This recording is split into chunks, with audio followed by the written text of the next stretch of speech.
qaybta labaad waa 6 arrimood oo waxa ka hadlaysa iyadana ay dadka isku jeclaysiinayno taa horeba wuxuun bay ahaydon waxyaabaha aasaaska oo fundamental dhammaan qaybaha kala dhan aasaaska oo laakiin tanna taas oo xiriir la leeyahay waa 6 arrimood oo gaar ah ama mabda oo gaar ah oo sida dadku inoo jeclaan lahaayeen ama ay ku kasban lahayn marka 4 bay ka soo qaadan oo qaar kood bay aad iskugu dhawaan mid kaliya ka soo qaadana midna koobaad waxa weeyaan inaad qofkaas aad u muujiso qofka interesting inaad ku tahay inaad xiisaynayso interesting inaad ku tahay inaad danaynayso arrimihiisa aad xiisaynayso taasina maxay ku imanaysaa horta marka hore qofka inaad ogaato bal inaad wax wada xiisaysaan iyo inaad wax ku kala duwantiin hadii jeer waxaan jecel lahay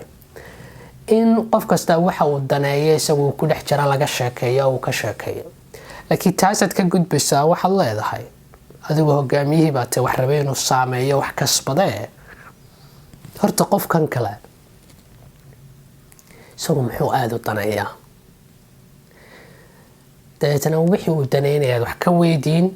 wax ka baari haddaanad xataa garanayn حتى لو بدو قفل لمانها مركي قرقدي الشيكدooda laga yaabo in muddo aan cilaaqadooda aan aad isku dhaxgelin waa istiraatiijiyada xiriirkooda ku horumar karaan oo qofkan yiraahdo qofkan kala horta muxuu daneeyaa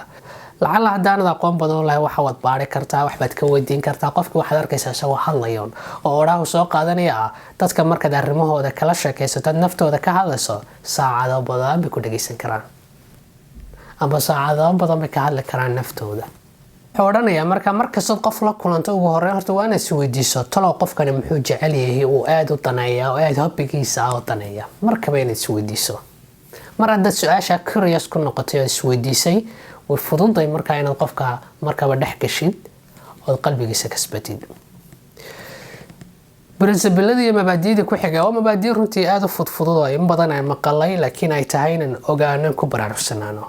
midda labaad waa smile waa dhoola cadeynta iyo wajiga furfuran reerkaaga iyo cid kasta xiriir ka dhaxeeya markaad ka baxayso dhoola cadeynta iyo wajigaaga furan iyo markaad u imanayso wajigaaga furan wanaagna xadiiskii ahaa wajiga walaalka ayaad u dhoola cadeysa waa sadaqo marka wajiga furan ee dhoola cadeynaya oo wax iyadana la ogaaday oo la tijaabiyay sida powerful u tahay ganacsiyo badan ee ku bulaaleen customerskana lagu train gareeyaba customer serviceska in dadka si ugu adeegaan qodobka saddexaad waxa weeyaan in dadka ugu yeedhna magacyada jecel yihiin xasuusanana magacyadooda waa istiraatiijiyad iyo techniques baa jira lagu xasuusto magacyada qof markaas barataan ama customerkaaga ama dadka maamulayso ama dadka faraha badan kugu xidhan inaad isku day gartay intaad awoodaada inaad magacooda ku celceliso dabeetana hadhow aad isku xidho trapot samayso dabeetana magaciisa aad ugu yeedho dadku waxay dhagahooda maqlaan waxay ugu jecel yihiin marka la isku daro magacyada adduunka oo dhan magaciisa ayuu ugu jecel yahay qofku inuu maqlo marka qofku inuu magacu jecel yahay ma hamidaadu la baxda adigu iyo aad ugu yeedhaa oo waxyaabahan jecel lahay dhagahaynu jecelyihiin qaab kale dadka loo kasbado mabda'a kale aadka u muhiimka ah isaguna mabaadi'dan kuwa ugu culus ka mid ah waa dhageysiga oo ah inaad dhageysato wax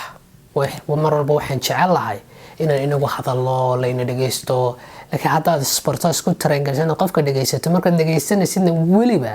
aanad kaliya dhegto raacraacinaya aad dareensiiso qofka inaad fahansato su'aal ka weydiin karayso wixii aad dhageysanaysay oo aad la falgalayso laakiin aad waqti ugu badan isaga siinayso oo waxyaabay dadku dareemayaan inaan ixtiraamayno jecel lahay aadkana inagu jeclaanayaan marka dhowrka arrimood isla hesho inaad ogaato qofkan wuxuu xiiseeyo daneeyo arrimihiisa iyo wuxuu xiiseeyay kala sheekaysta wax ka weydiiso dad aqoon badan ka lahayn baad soo baadho isla markaana wajigaaga furay oo doola cadeynayso dhageysiga aad ku fiican tahay waxyaabaha qofkan daneynaya aad had iyo jeer si gaar ah miiska u keenayso aad kala sheekaysanayso naftiisa aad kala hadlayso wax ka weydiinayso